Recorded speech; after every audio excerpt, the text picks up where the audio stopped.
Hello.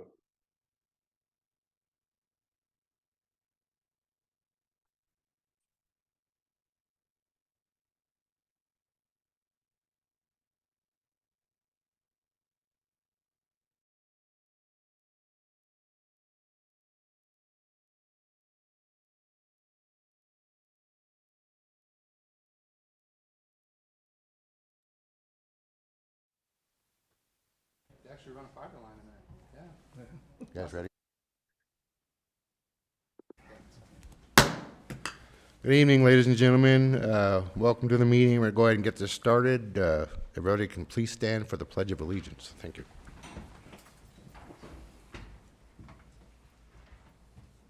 Ready? Begin.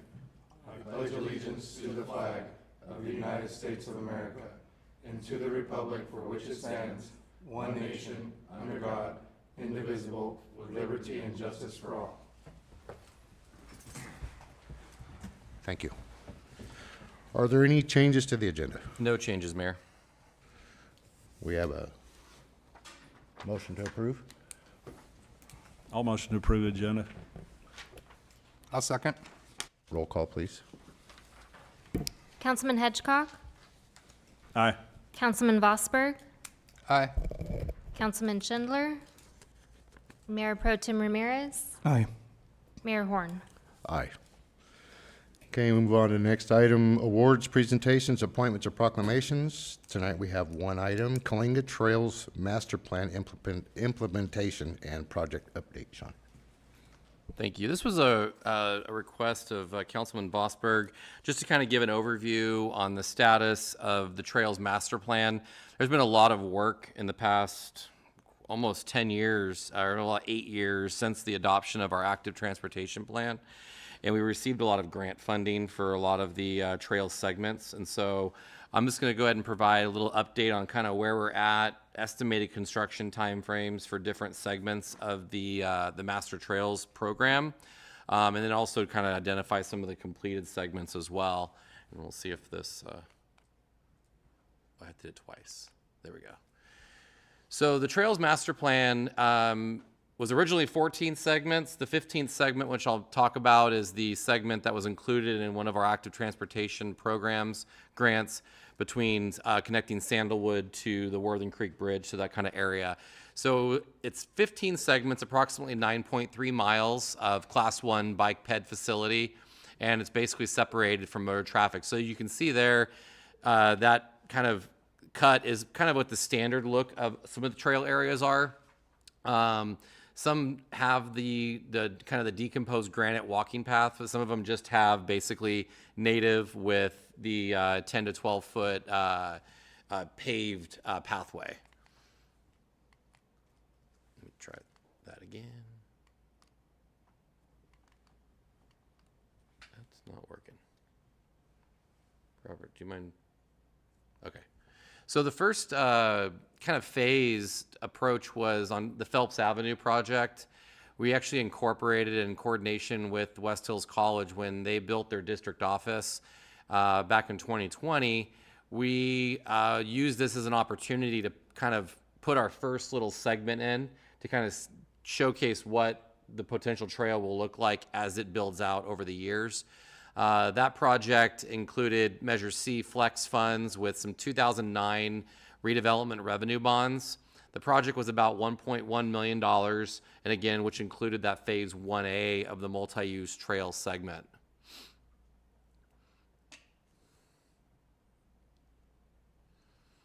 One of the other segments, this is a completed segment, which is segments 10 through 12, which is basically between Cambridge Avenue and Lucille on Monterey Street. So that basically is 3 segments. As you can see, there's some on-street kind of divided bikeways, and then also you have the multi-use trail along the stretch of Monterey from Cambridge all the way to Lucille. We've done some additional improvements. We've added some benches. I know that the council previously, maybe a year or so ago, requested placing some benches in some locations. And so we've incorporated those benches into these segments of the trails that have been completed as well. So that's been completed. This was under a congestion mitigation air quality grant. You may hear me use the term CMAQ, which are federal funds. We had federal funds in almost $600,000 with a local match of about $119,000 of what we call lifeline funds that no longer are applicable. Typically, that would come from our local street funds as a match. So construction is complete. That was completed about summer of 2022. So on to some projects that are actually in the works right now. This is segments 1, 2, 13, and 14. As you can see from the map, this covers areas from Cambridge and Monterey, connecting to segment 12, to go through along kind of in parallel with Cambridge Avenue by the park, by the sports complex, and then it kind of veers behind the soccer fields, and then we'll cross at Elm Avenue at the southern portion of the base of the Los Gatos Creek Bridge. There'll be a pedestrian, what they call hawk signal, which is a pedestrian signal for the actual crossing of the trail. This is actually in communication with Caltrans as part of the Complete Streets project that's going to be completed next year. So they've agreed, and we have permission for a crossing there at that segment to allow so they're going to actually be providing some of the curb ramps, the crossing, and then the hawk signal will go in as part of the grant. So this was, oh, sorry, Robert. This is funded out of 2019, 2020 CMAQ funding. So as you can see, we're in the right-of-way phase right now of acquiring the land for the right-of-way for the trail segments. So these projects do take a long time under these federal programs. They have to go through every stage of the process, from preliminary engineering to environmental to right-of-way and then to construction. And so construction on this one is expected to happen sometime in 25, sometime next year, and then roll into 26 once we've finalized and finished out the right-of-way phase of this project. Another program is the ATP, Active Transportation Grant Program. So cycle 4 was another segments 3, 4, and 9, which, as you can see from the map, this was probably one of the first ones that we started. This one's just about finished with right-of-way and designs underway, and we're hoping to be out in construction about the same time in 25, 26. We received about $885,000 in federal funding, and then there's obviously a local match. The local matches are typically about 11.7%. So that's why we really find that Measure C and our Transportation Development Act funds are critical, because we really can use those to leverage our grant funds to make them more competitive.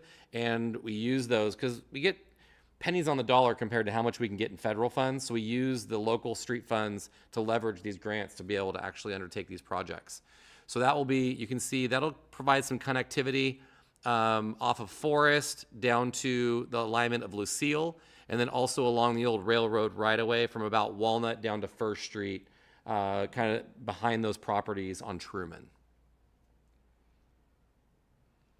So ATP Cycle 5, we received funding in $1.7 million. This was in coordination with Caltrans. We received active transportation grant funds. We have local Measure C funds. We have federal funds in terms of the CMAQ funds, and we've actually worked with Caltrans in partnership with their SHOP funding to pay for the connectivity gap, as you can see on that right image, which is about a half mile of Class 1 multi-use trail. They were originally going to put in sidewalk along that segment as part of a maintenance or part of their project under their SHOP program. We told them that we wanted to have a trail there. And so in working with them, they're in turn going to provide us that funding to put that segment of trail in. And so it'll include new sidewalks, curb ramps, crosswalks, striping, and lighting, and the RFBs, which you guys are familiar, those rectangular rapid flashing beacons. As you can see in the exhibit to the left, it's a little bit small, but everything in blue is all new sidewalk. You can see where the trail segment's going to go in. Everything that's red on the corners, those are all curb ramps. That'll be new curb ramps that'll be put in. So you can see it's going to be on the north side and some of the south side of Polk Street. And then along a little bit further down, far to the left, is going to be bike lanes. So then the red is the bike lanes. So under ATP 6, we were successful in obtaining grant funds as well in $1.7 million. And this was an exciting one because this is going to replace the old bridge that kind of separates the area of Gregory, where the trailer park and some of the other homes are on that near the hospital, across, and that'll actually tie in to the ATP4 project, where it goes along that old railroad right away near Walnut Street. So it'll tie in. You can see there's kind of a little roundabout that'll spur off to tie in as it heads north towards the Los Gatos Creek Bridge crossing that we talked about earlier. And then the other one will head south to Walnut and tie in. So that'll kind of tie in those two areas. So the 1.7 will basically cover the new pedestrian bridge plus all of the multi-use path improvements. So I have a question. So this is, just for clarification, this is the pathway that is the bridge right now, the one that people have been complaining about for a long time and want it Yes. fixed. And this will fix that bridge? Yes, it'll be a brand new bridge. Oh my goodness. Yeah. Amazing. So we have I love the trail idea, and it's a great thing. We've gotten a lot of money for it. The way that, I personally look at it is there's two areas of town that really needed to be fixed. One was this area outside of District 5, that with that bridge right there. And the other one is connectivity to Sandalwood. It's just because this is what I see people having the most trouble with, going over that bridge and then getting connectivity to the Sandalwood. I still see people walking on that. So those two things, it says construction estimated, and of course it's estimated time, 2026. So when people ask us this, we can tell them, hey, these projects are in the works, but it's going to take a couple years before they get started. Yeah. I just want to, for anyone that watching, and plus when I rewatch this, because people are going to ask, I just want to make sure. So we're getting a bridge. This is going to be amazing. This section here has a lot more than just the bridge, right? There's other parts to this.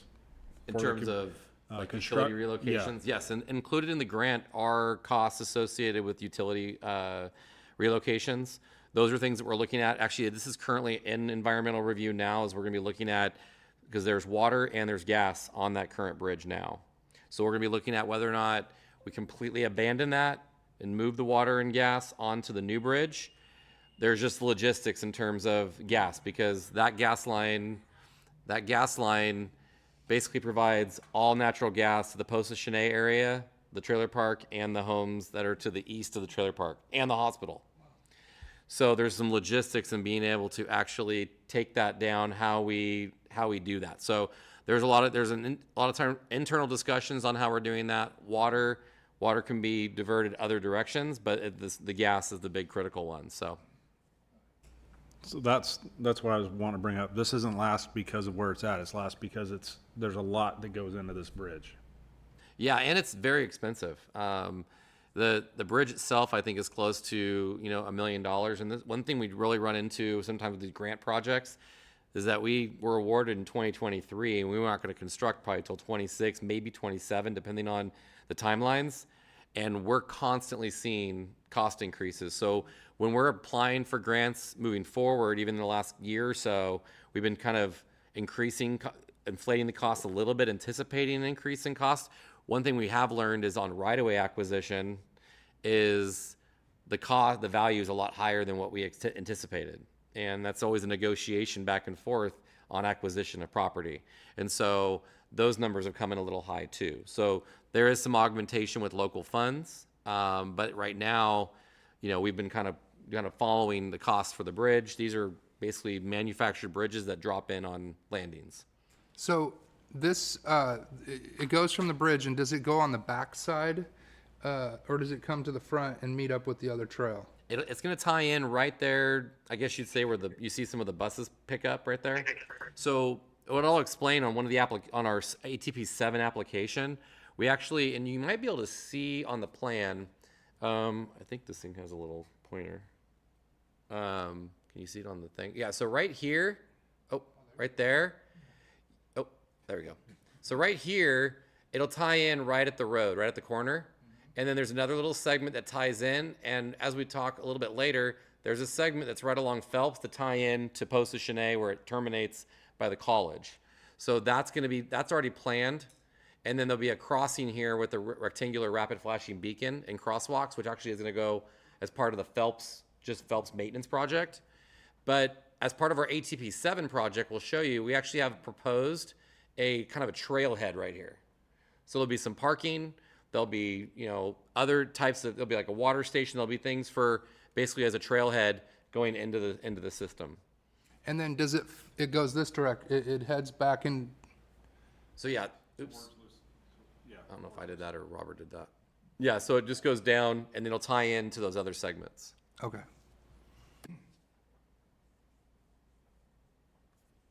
So I think the next one might clarify it too. So this is ATP 7. So this is an application we just recently submitted. The funding request is extremely high because we actually applied at the state level. So we've never been successful at the state level competitively, but we've learned a lot from the last couple applications, how to submit it, what language to use in the actual applications, and to make sure we're adding all the amenities. So ATP 7, typically we go to the state level, and then the previous ones like ATP 6, 5, and 4, those were all at the regional level with Fresno COG. They do a regional bid after the state applications, and so that's why the dollars are usually a little bit less. We try to find a sweet spot where we can be successful, which we've been successful almost every cycle, and so basically our funding request for this is 8.3 million. So this will be segments 7 and 8. So it'd be south of Polk Street, heading down along the creek corridor behind the Worthing Place Apartments, and then tying in to Forest Street along that creek corridor. It includes the rectangular, another hawk signal crossing for Lucille. So Lucille right there along that alignment that we showed. And then also includes the trailhead at Gregory. So if unsuccessful at the state level, we should be finding out relatively soon. We submit to the regional. And then so our regional ask is 1.5 million, and that would be segments 7 and 8, and then partial of 9. So pretty much just the trail segments, none of the other amenities. One of the things we've been adding to our applications are the solar lights. So we've been working with Fawn Roche, and they've been working out different scenarios for the lighting, similar to the couple lights that we have on Monterey now. We're actually going to be incorporating lighting in the entire trail system. So the last couple applications have included lighting, and then we'll start using local street funds to incorporate lighting into the already approved segments. They're designed to be on for a certain period, but then dim down as you get later in the evening. So at least there's safety measures for folks that are maybe as the sun starts going down, but we don't want people out there at 2 o'clock in the morning either. So we'll be incorporating the solar lighting into these segments as well. Robert, you can go to the next one. I think that's it. Oh, so any questions you guys have? Is there a way, I know we put benches, is there a way we could put those dog, waste little bags, little portable? Bag stations. Yeah, the bag stations. Yeah, so what we've been doing now that once we start building these segments out, we're starting to add those. I think we were being very cautious about how much money we were asking for in the grants. So I think some of these smaller little things we can add, like the doggy bags, trash cans, additional benches. The last couple applications include some of those amenities, but the previous ones didn't. So as we start building them out, we'll incorporate those. We'll just use local funds to be able to pay for those as we build these segments out. Okay. Any more questions, council?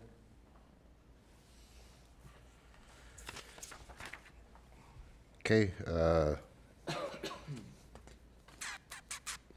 we have to do something on this. So I'll make a motion to, This is just informational, Mayor. just an informational one? Okay. Okay. So we'll move on to the next item then, unless anybody else would like to speak on it. Okay. Move on to citizens' comments. This section of the agenda allows members of the public to address the city council on any item within the jurisdiction of the city council. Members of the public, when recognized by the mayor, should come forward to the lectern, identify themselves, and use the microphone. Comments are normally limited to 3 minutes in accordance with state open meeting laws. No action will be taken by the city council this evening, and all items will be referred to staff for a follow-up and report. Citizens' comments submitted in writing to the city clerk by 5 p.m. on the day of the city council meeting shall be distributed to the city council and included in the record, however, they will not be read. Chuck?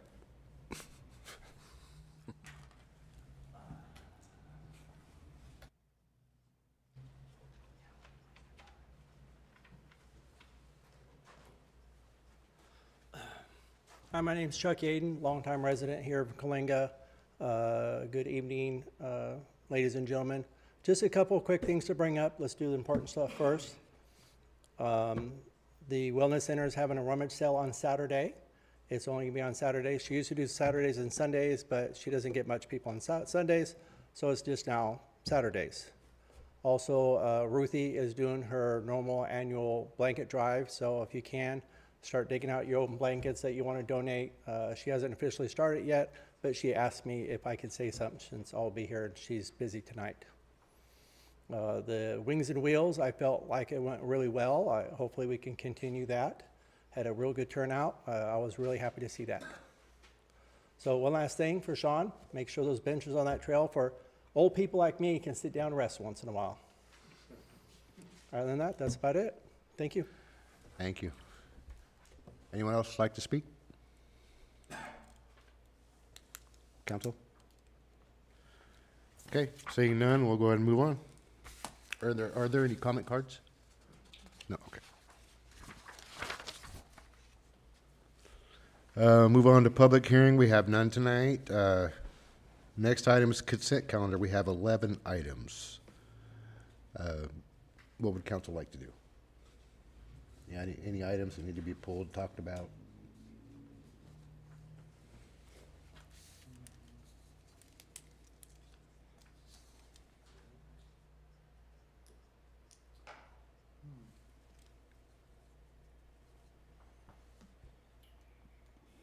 You know, I was gonna, what was I came and talked to you earlier about an item. Which one? You wanted to pull 7.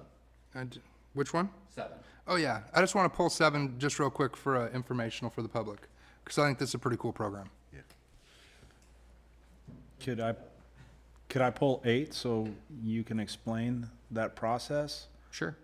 Thanks. Justin, do you want to give a little update on just kind of overview on that? Sure. So, number 7 on the consent calendar is approval of the MOU with West Hills College program, intern paramedic program. So in Lemoore, West Hills Lemoore campus, they do a paramedic program. We currently have 2 employees enrolled in that program. And eventually at the end of their part of that program is an internship with paramedic provider. So the city of Coalinga, we did this a couple of months back with City of Merced College, I believe. We had one of their interns come through. And now we're just doing it with Lemoore. It's a no-cost item. It's basically something that all of us have gone through for paramedic school. We come and we do our field internship with a paramedic preceptor, which we have at the department. And everything's regulated through either the county, the state, and then it's basically just an agreement of that we provide everything that we need to provide on our side, and they uphold their side of the contract also. So that's about it. Any specific questions you're looking for? No, it just sounded like a good program. I mean, it gets people to Coalinga, it gets people into I'm guessing they come into the ambulance program, right? Here? Absolutely. So if you guys have definitely known, over the last couple of years, we've had a really hard time finding paramedics.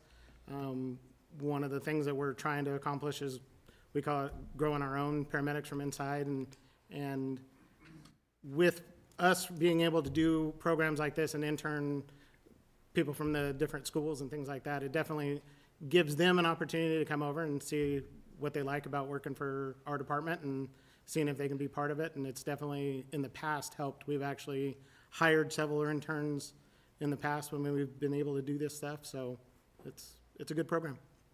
Awesome, thanks. Is this similar to the program that you guys are wanting to eventually do either through the college or the high school? Well, I think the majority of the talk that you're talking about is like the ROP programs and things like that. That would probably start more on the EMT level with the college. Again, with the West Hills District, they provide those classes in Lemoore, EMT and paramedic. So they're kind of on the fence about providing one in Coalinga. So we do have several people that have gone through the West Hills EMT program to start with, and we have offered some of our employees to assist with those programs if they do pull one into Coalinga. So that's kind of more on on the college's decision on whether they want to advance with that class. Any more questions? Thank you. Thank you. Okay, Councilman Hitchcock, item number 8.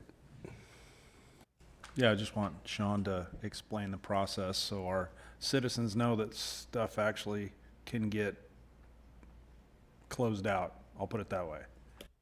I'm going to be very honest on this item. I was pulling up the code to verify just the exact process because this is the way we've done it. And to be honest, it's been updated. So we will be able to immediately abate this property. So in the past, we've gone through and noticing it and doing a doing a hearing for the after we declared a public nuisance.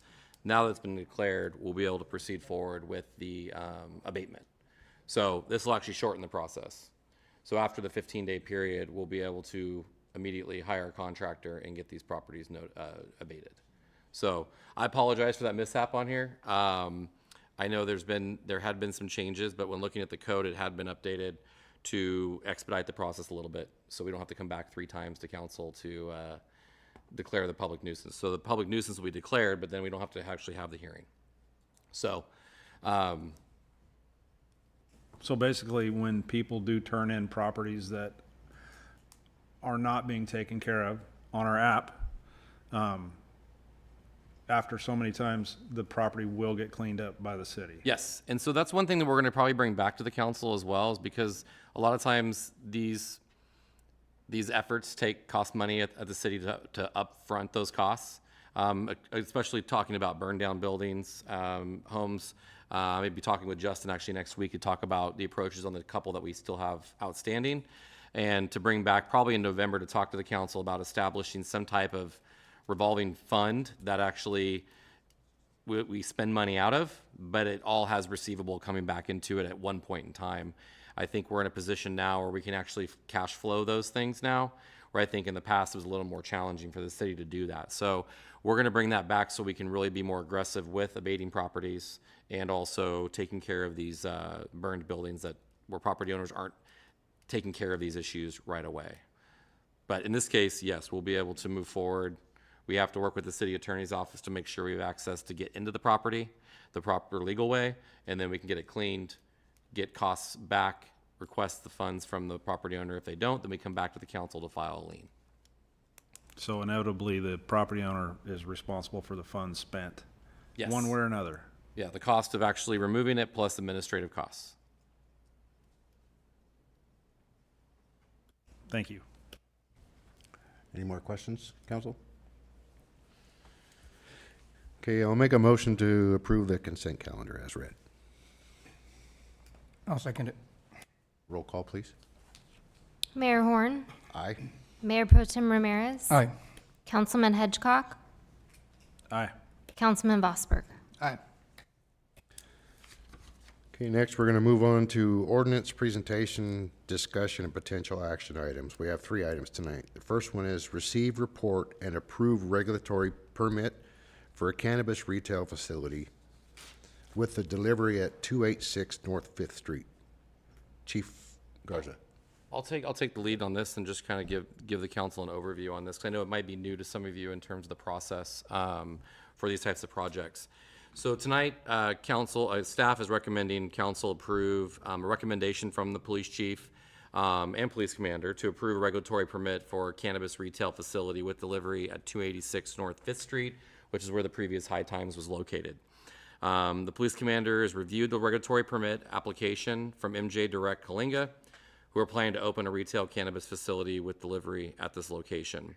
The location has already been approved for a conditional use permit by the Planning Commission back in July of 2018.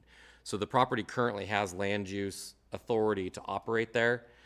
But our regulatory process for cannabis operations is a 2-pronged approach. So there's the land use side, the ability to actually operate the facility at this particular location. And then there's also the regulatory permit requirement, which allows them to, which is more site specific and identifies, the permitted activities. So the conditional use permit gives them the land use authority, which runs with the land. So it stays with the land. So when one goes away, the other one has the right to go back. So this process that's being looked at tonight is really the regulatory side, which is kind of a quasi-administrative process. It's more or else the council's concurrence with the police chiefs and commanders' review of the application within the guidelines. And so basically applications are filed with the police chief, and they're provided detailed information about the business owner, the operator, and all the responsible parties on the on the license. So a lot of the required documents in the regulatory permit is more personal details, business history, site plans, security arrangements, and operational plans. Different than what we kind of look at from a conditional use permit standpoint. It's more operational in nature. Both the regulatory and the employee permit applications must be accompanied by all the fees, the application fees that are necessary for the background checks and the administrative processes. So part of the investigative review is the chief will investigate applications, including all the criminal background checks. A recommendation for the regulatory permit then is submitted to the city council for approval or denial. Typically, the denial would come with a recommendation from the chief for a denial based on some type of issue that comes up where there are grounds for denial of the application. So the regulatory permits basically expire after a year, and then renewal applications will be submitted prior to the expiration of that renewal. So grounds for denial, the regulatory or employee permits can be denied for reasons including non-compliance with laws, false statements, revoked permits, underage business owners, so if they don't even qualify as a business owner for a type of, or zoning violations. So typically they look at those, and then they also look at the criteria. A lot of it has to do with the owners and the business operations, and if there's qualifying offenses that they've had in the past, those could disqualify them from operating. But the police department has reviewed all those, and basically with this recommendation, they are meeting all the criteria within the municipal code related to the regulatory permit process. So with that, the applicant is on Zoom, I think, Austin. So if there's any questions you have for the operator, that he'd be more than happy to answer any of them. But with that, we're just seeking approval from the council to allow us to issue the regulatory permit and allow them to move forward. Okay, does the council have any questions or concerns? Are you gonna open this for public comment? That's up to the mayor. It's not a public hearing, but he can definitely open it up if you'd like to I'm get any going to. comments. So are there any citizens that would like to talk about it, or other staff? Okay, council? The only concern I have is the location, and there's a lot of people in the community that have a issue with location of these facilities. I know the reason that it's there, it's been approved in the past, and we basically have to reapprove it now. But I've talked to a lot of citizens in town, and the places they've been put, because there's so much foot traffic from kids in those areas for city events, there's a lot of concern about, is that the appropriate place for these businesses in town? Not that we don't want the business in town, but is it the appropriate place? So that's the concerns that I have, and other people, a lot of other people that I've spoke with have.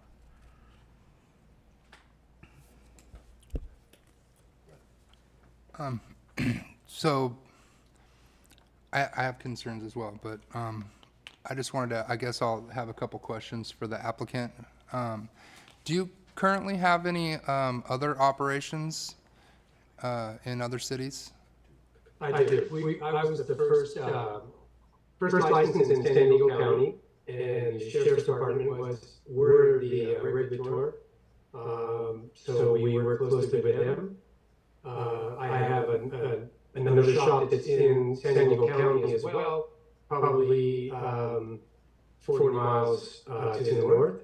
And both of those, excuse me, 2014, my first shop was open, and 2017 was the second. So we've been operational for a decade in one of the locations that we're at. And, you know, I know the industry is constantly changing, and I know that the state taxes the heck out of it. And I know that a lot of places have not been able to come through and pay their taxes, and they've not been able to pay their employees. In fact, the place that we have that left had that issue where they left employees high and dry, and I'm pretty sure they're behind on their taxes with the state and the city. How is your businesses operate? Do you have any that have been in that situation, or are your business? You're very correct in the assessment. As an industry, it's been very difficult. So one of the, and this was questions that Sean had reached out prior to this meeting, asking about the MJ Direct. And so I'll explain briefly, and that's really, I'm hoping, the linchpin that keeps us above water. And so this is basically a tech platform for delivery, and it mimics the Amazon model. It's not going to be the pizza delivery. Call me and I rush over in an hour and give you whatever you need. This is the next day delivery. It is the first and only app that has been Apple approved. So that would mean that anybody would be able to, any customer would transact on that site. So our intent is hopefully, we get a little foot traffic, but the model that is going to be next day delivery is what we hope that will carry this to the successful and not fall to the side of what most of the industry has already experienced. That it is extremely difficult. Taxes, the restrictions, licensing. It's just it's been tough. It's been really tough, and we're still in the game 10 years later. So I'd like to say it's been wonderful, but I'd be exaggerating. And it has been tough.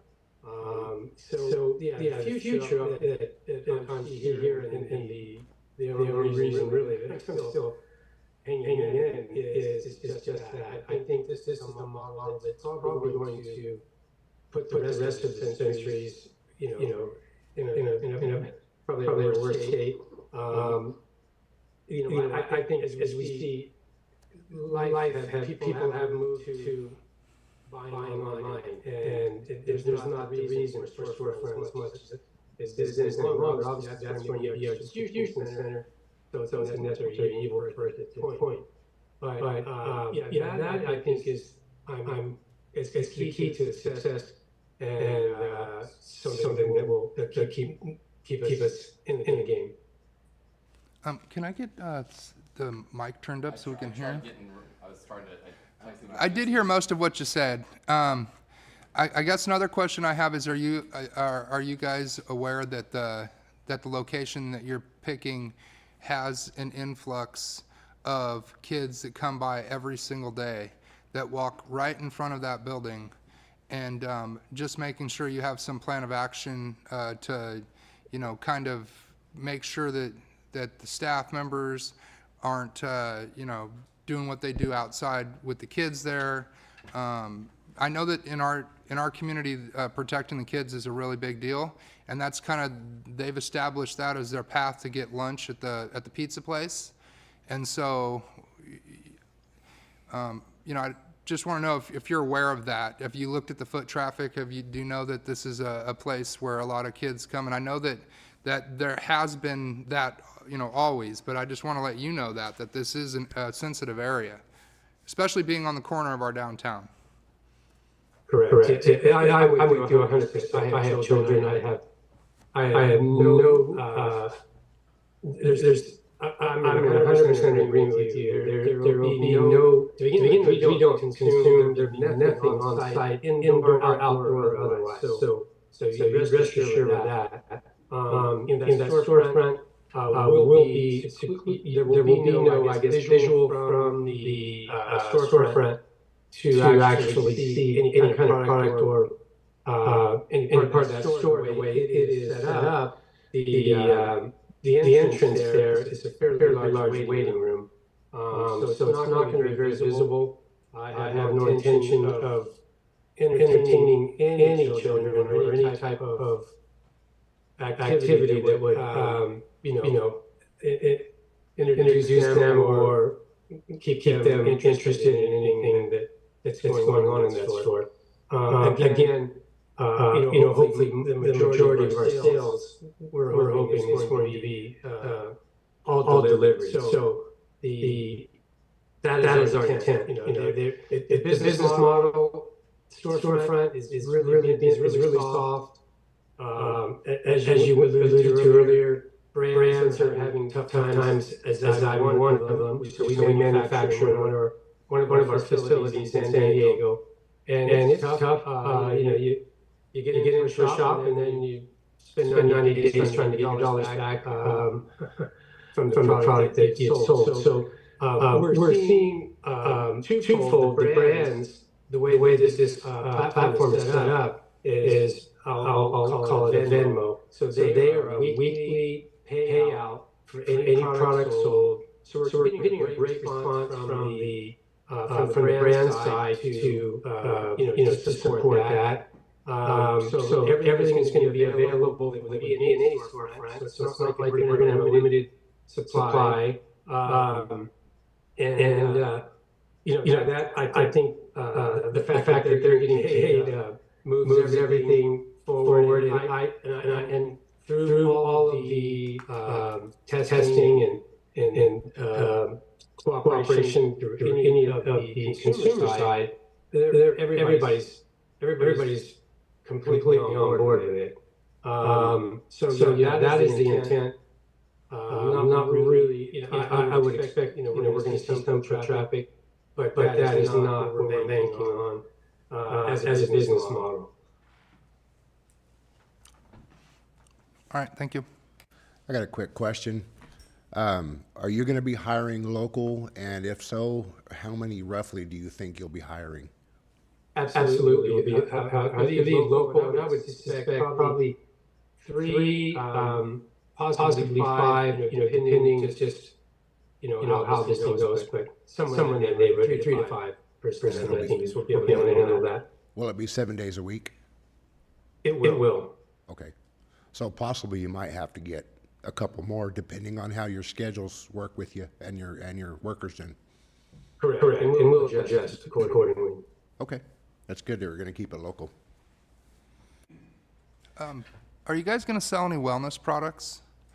I know that when this specific location had opened up originally, it was the first one in Coalinga, and I know that the processes have changed. But since then, there was a scoring process that we had went through back then, and one of the things that, the people that were for this were hoping that there was going to be wellness products, and that was kind of short-lived. They had wellness products for a while, but then the wellness products went away. And then when it went to High Times, there was like almost no wellness products, and it switched into more of a, I hate to say it, but more of a recreational get high type of thing rather than a help. And I think that the community, myself included, was sold on the fact that this was going to be something that would actually come to kind of help. So they had some of the tinctures, they had some of the bath bombs, they had things like that. And there was actually quite a few people that were coming in from the state hospital and other places that you wouldn't normally see in a dispensary to get these type of products. And then when High Times took over, that was quite the deal, and a lot of those citizens were unhappy because they felt like that this was something that they was supporting, and then they felt like it was kind of like a bait and switch. And I'm not putting this onto you. I'm just kind of letting you know about the backstory, with this specific location and being the first one that was there. So it's important to our residents and our citizens, that we feel safe, protected. I know a lot of the people are definitely not in agreement in the location. That's something that we'll talk about with the city later on. It just, from a council standpoint, from my standpoint, council is supposed to approve these based on stuff that we don't control and we don't get to see. And to me, I'd like to propose that goes away, because I don't want to be have this come up over and over again where you know, this is a regulatory thing where it's more of an administrative process, you know, and I don't like the fact that we have to make a decision up here based on information that we don't really even get to see. We don't get to see background checks. We don't get to see revenue reports. We don't get to see, you know, good actors, bad actors. Not saying that you would be any of that stuff, but that's how it started, and it kind of morphed into this, where it's kind of like, hey, council, come and just approve. And I'm not in favor of that process personally. I'd like to see it more of an administrative cycle if that's what it's going to be looked at. I think that's what it should be. But I just want to give you kind of like a background on this, that people, you already have a community that's, you know, that is unhappy with the location. I think that, you know, safety is utmost importance, if you ask me. You know, now, knock on wood, we haven't had a ton of activity over there, but the things that we are really, you know, always focused on is the fact that you have a lot of foot traffic from children, so. To answer your question, we manufacture, and I'm 70 years old, so I am the wellness guy that you're speaking about. And by the way, El Cajon is our shop, and I can tell you right now, I would think our median age for consumer is probably 50s to 60 years old. And we specialize in those very things. Tinctures, I don't even smoke flower, I don't smoke anything, but I do use the tinctures. We do develop tinctures, topicals, I've got tablets, so, you know, bath bomb, all those things. Some of those are a little restricted by the state themselves. Unfortunately, like CBD product by itself, which doesn't make any sense, I wouldn't be able to sell. So when we do, I'll make a 20 to 1, 20 being CBD, 1 being THC. So you're able to treat, as we like to call it, neck down. So because most people that come in, they're after, you know, they've got an ailment, right? They're trying to. There's a reason they're in there. They're not in there for the majority of them. You know, we don't have this skateboarder pants hanging down, trying to get high. We have people that walk in and they'll have sleep. It's probably one of the biggest issues. So we have sleep gummies. You know, so we cater to those things. Basically, what you're speaking to. Obviously, there's going to be flowers. There's going to be product in there. But it's odd that the state and even I think Governor Newsom just killed a lot of the cannabis or hemp related products. So it does restrict us a little bit, but we still that's probably one of our better sellers. Like I said, we make a topical. We have tablets. Tinctures is my favorite. And then of course we cultivate and extract and would make the vape products as well. So again, this has been 10 years for me. I totally understand the responsibility and take it seriously. I have no intentions of having children influenced or encouraged in any way. You know, and we would do the best we can do to police. You know, even the name, you know, MJ Direct doesn't really make anybody think, oh, you know, it's a cannabis store. So, you know, hopefully that won't get pique anybody's interest that shouldn't be looking for it. If this is approved tonight, how soon do you plan on moving in? Well, we would get this thing in order as soon as you guys, if that's the way we're going. You know, I would think it's going to take us a 30-day plus to get it dialed in. There's going to be not a whole lot. Won't be really any construction, just kind of space plan, reconfigure, and furniture. You know, more so than walls being moved. So, I would think anywhere from 30 to 45 days.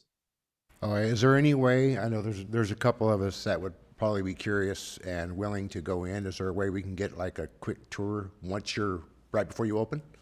Absolutely, yeah. You know, like I said, I was the first licensed in San Diego.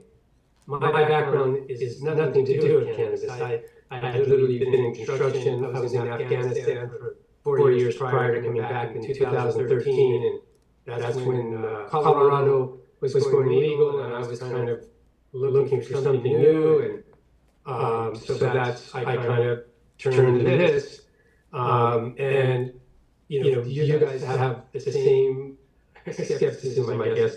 I've been sitting with detectives that had spent 15 years of their life throwing guys on the ground and cuffing them for the very thing that I'm sitting there, and they're asking me, how soon can you get open? Because they had that, I guess the consensus of the population that had pushed it that way, and they weren't big fans straight away, but it wasn't long. They actually came one day and sat in the shop, and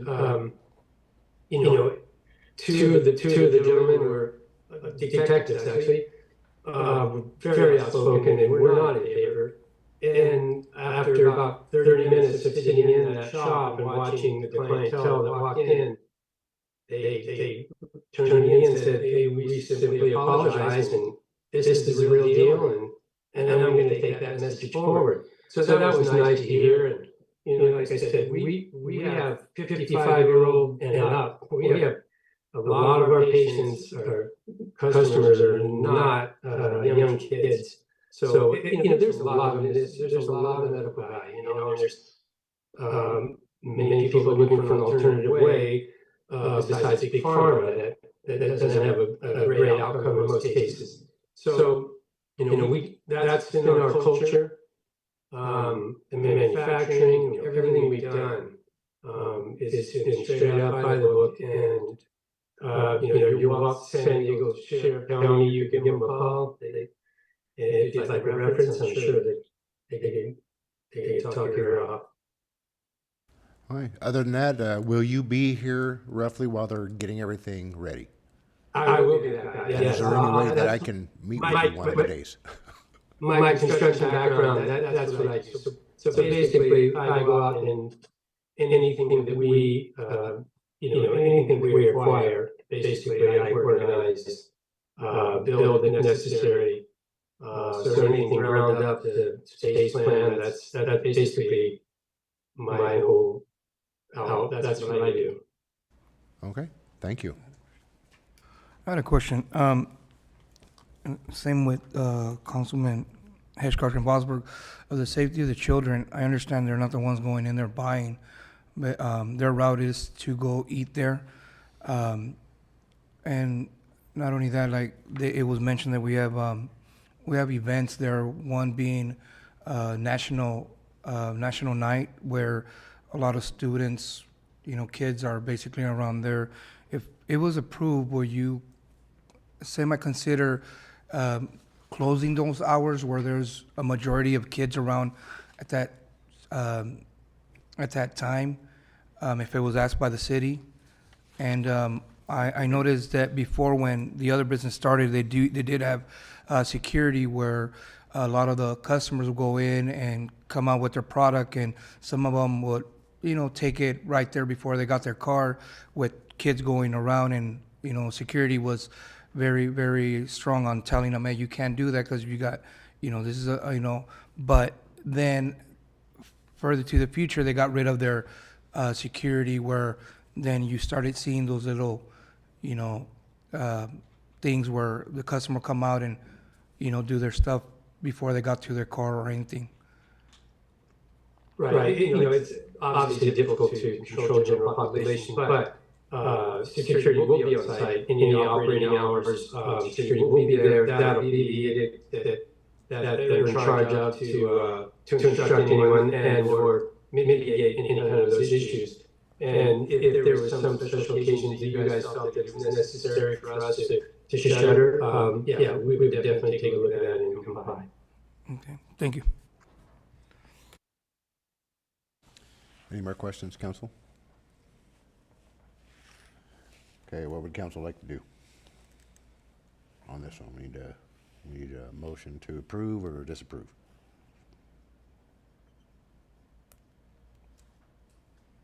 I really would like to do it with children here.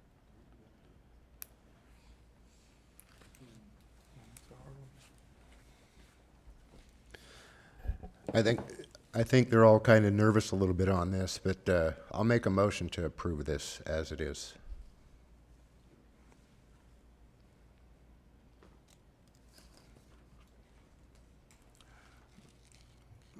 So, like I said, I don't think that it's fair that council is approving these without having the information in front of us to understand what we're approving. I do trust our chief, and I do trust our commander and everyone else that has been involved in that.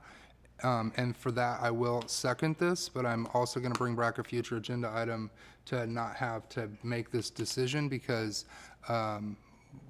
we have a population that we all serve, and not everyone agrees, and I don't like the fact that it tears apart our population when we have to get up here and make these decisions. So I will second this. Roll call, please. Mayor Horn, Aye. Councilman Vosberg, Aye. Councilman Hedgecock, I'm gonna vote no. Your business plan sounds good.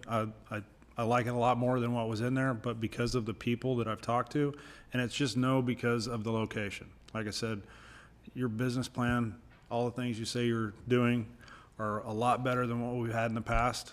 And I agree with a lot of things you said, but just the location is why I'm voting no. I second it. Mayor Pro Tem Ramirez. Same with me. I think, first, thank you for, selecting our town, but, it's just the location. Same with me. With seeing hand to hand on these kids and, being, a school coach and seeing some of the product that was coming out of that certain area, kind of, it's just the location. The location and just due to the events, but your products, it sounds marvelous, and just we had another location, would be on board.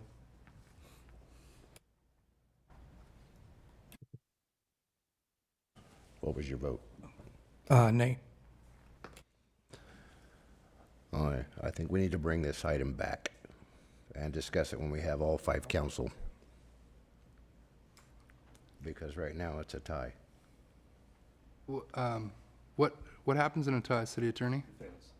It fails. Okay.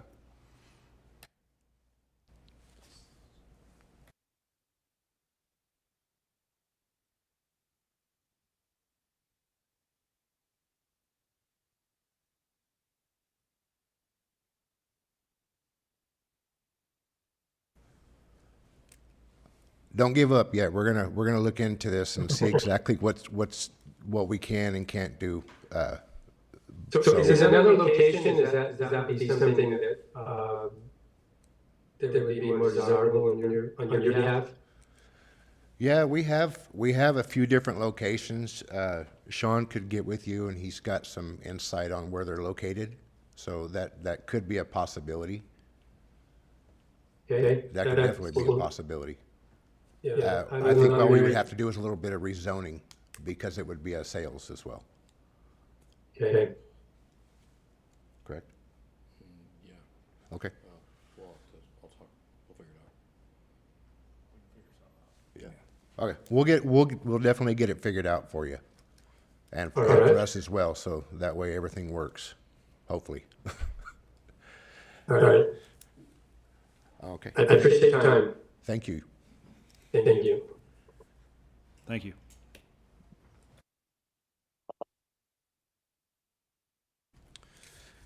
Okay, we'll move on to the second item, council consideration and authorization for the interim city manager to proceed with the implementation of NeoGov HR platform, including fiscal year 25 budget adjustment to cover unanticipated costs.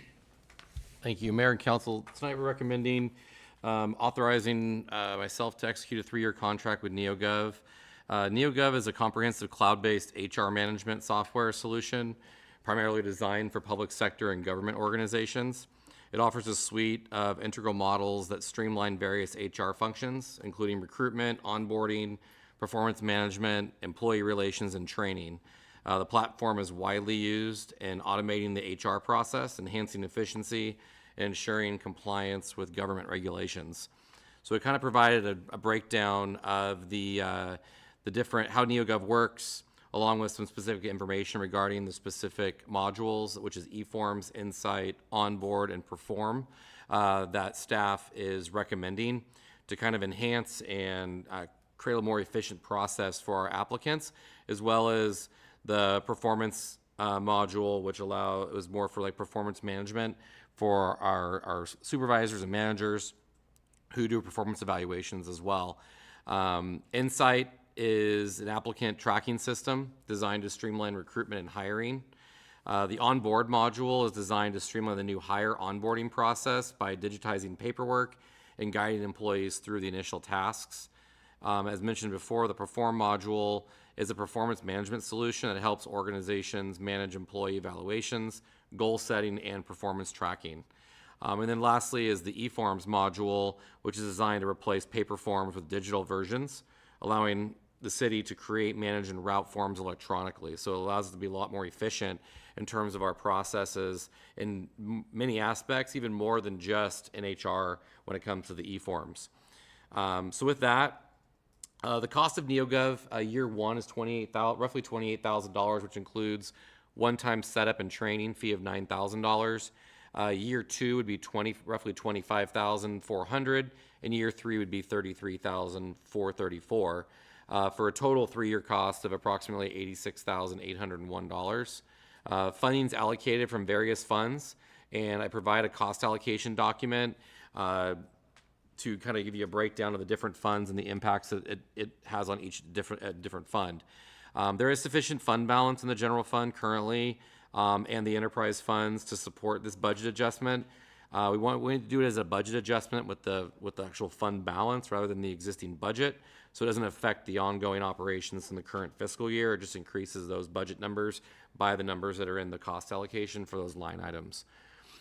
So with that, there's copies of the overview of each module and a copy of the agreement, as well as the cost allocation. So if the council has any questions, I'd be more than happy to answer them. Council have any questions?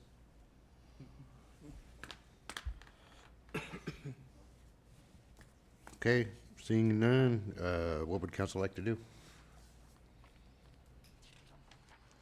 I'll motion we approve. I'll second that. Roll call, please. Councilman Vosberg, Aye. Mayor Horn, Aye. Councilman Hedgecock, Aye. Mayor Pro Tem Ramirez. Aye. Okay, we move on to our next item. This one's just an informational update on the animal shelter construction. All right, thank you guys. I wanted to provide you guys an update. Since the last meeting, staff's begun demo with its own forces and has solicited requests from local contractors for various work from framing, electrical, mechanical, HVAC, and some off-site improvements for curb gutters, sidewalk, and some driveway approaches. At this time, we don't have any formal proposals to present in terms of on the construction side, but we are looking to order the kennels from the manufacturer. As you guys recall, we have a grant with UC Davis for a portion of the costs of the kennels. But what the purpose of the item is really to kind of give an update, but also kind of get some concurrence from the council to allow staff to continue moving forward. We are anticipating additional cost proposals coming in for more of the construction related activities.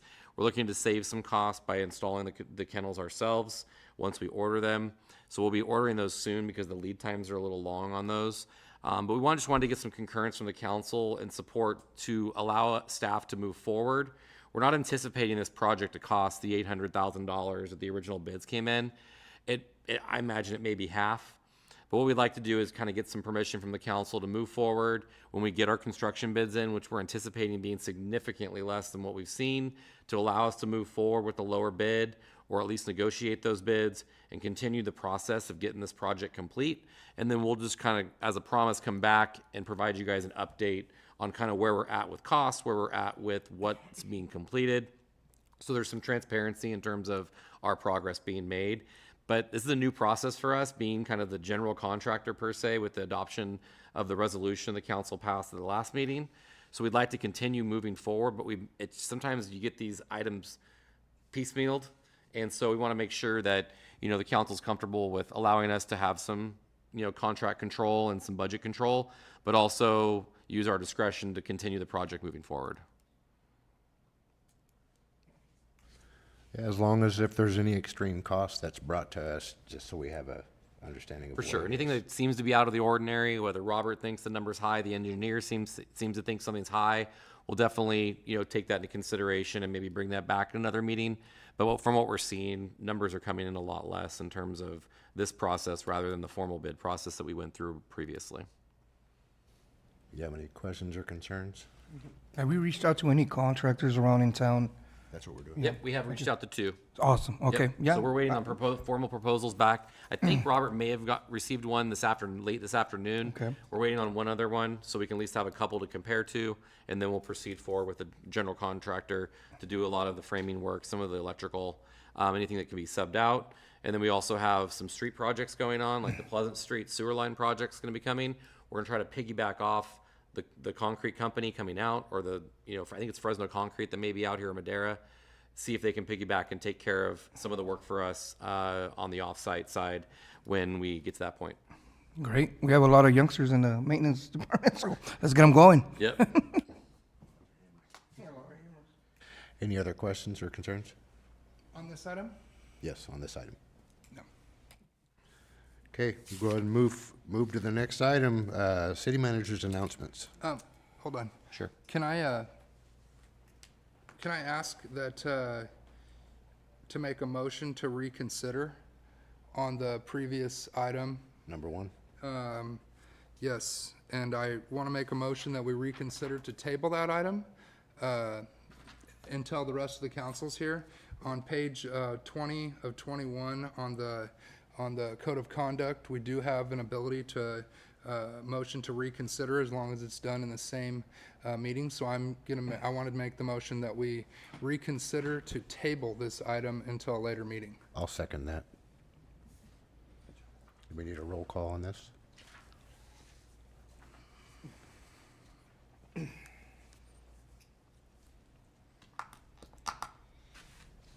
Councilman Vosberg, Aye. Mayor Horn, Aye. Councilman Hedgecock, Aye.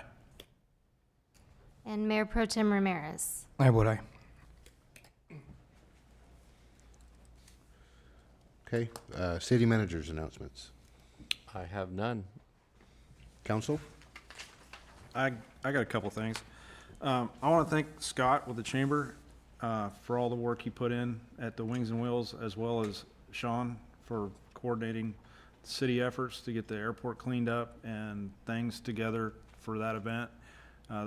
We had at least a couple thousand people show up. It was a great event. I've got nothing but positive feedback. I've heard from people from out of town what a good day it was. Specifically, it was said that they hadn't seen an event that was free to get into for them and their family that was that good. That there was a lot of good stuff out there for you and your family that didn't cost, and that's something that we should be proud of as a city for putting that on. And hopefully we continue to do that, make it better next year. Also, this is the last meeting before we vote. I want to urge everybody to get out and vote this year. Election's coming up, and we need to save our country. Any more announcements? I got a couple. I just want to thank the community for helping my family. That we lost my 12-year-old nephew to leukemia, and there'll be a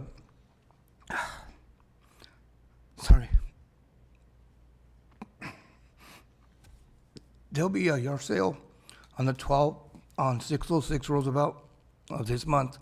But once again, I just want to thank the community for coming out, but the job is not done. His brother was just diagnosed with leukemia as well. He's in Fresno community. So if you guys could spread the word for donations, our family will really appreciate it. And for those that have been coming out, thank you. For those that have reached out to my sister, to my family, thank you so much. It's one thing that it is sad that some of these organizations that are out there that, I know they try to do as much help as they can, but sometimes, they need to do a lot more because these families are suffering.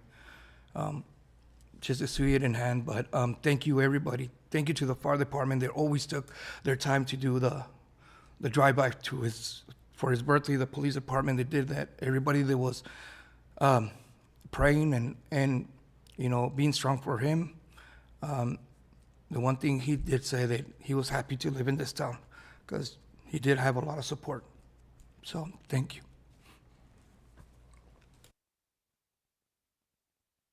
Any others? Yeah. So I just want to, first off, give my sincere condolences to Mayor Pro Tem Ramirez and his family and everyone that's been touched by that. And I want to hope everyone will come and participate in the fundraisers and whatnot. I also want to, for the Wings and Wheels, what an amazing event. I heard nothing but positive things, nothing but positive. What an amazing event. I want to thank Scott, of course, for all he did to push that stuff together. I want to thank Sean and the city, Mercedes, everyone that was involved. I hate missing people because there's so many people that probably helped on this.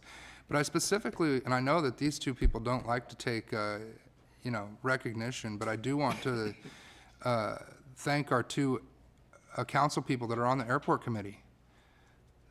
I believe that's Schindler and Hedgecock, and they did a lot of work to bring this in. And this is part of a much bigger plan, not just to have the event out there, but to actually drive economic development and get that airport up and running and have a lot more things attached to that. And I think this is something that multiple councils have tried to work on, and no one really had a good plan on how to do it. I mean, we've hired consultants, we've done all kinds of different things to try and jumpstart that thing, but you guys did a good job in going out and actually learning how, rather than just jumping in and just making a decision, and actually learning how to do it, starting at the groundworks. And I fully support, that type of operation, and I just want to really appreciate and thank you guys for doing it, and thank the public for coming, because without the public, it doesn't work. And so I just want to thank everyone involved. It was a great time. I think we're all on the same page on those, but the election day, it starts actually in person on the 2nd, all the way through the 5th, and it'll be at Keck Park. Also, on this Saturday, from 1 o'clock to 3 o'clock at Keck Park, they're going to be doing a Down syndrome awareness event as well. So everyone is welcome. Also, October 19th is our Kalinga Fest, and you're going to hear it quite a bit more over the next week or two on anything and everything that's going on with all the live music and different vendors and stuff that are going to be here. The last few years has been really, really good. Other than that, are there future agenda items at this time? I have one. Okay. So, as I stated earlier, I want to change the process in how cannabis licenses or permitting is done. I think there's a lot of legality that runs with it, and I think that council, when we very first started this, we didn't want we gave permissions to almost everybody but us, because we didn't want to be the ones that were looked at as someone that could be being, bought and paid for this, and that's why we made committees, and that's why we did things like that. And so I still don't want to be that person to make the decision on this. I think that we have good people at the city that can do that, and I think that when it comes down to it, that our community is divided on this, and I think that there's just a lot that goes into this, and So if we could bring back something that would be a better solution than what we're dealing with now. And, you know, we can discuss how that works out, but something better than what we got. That way that doesn't kind of divide people up, so.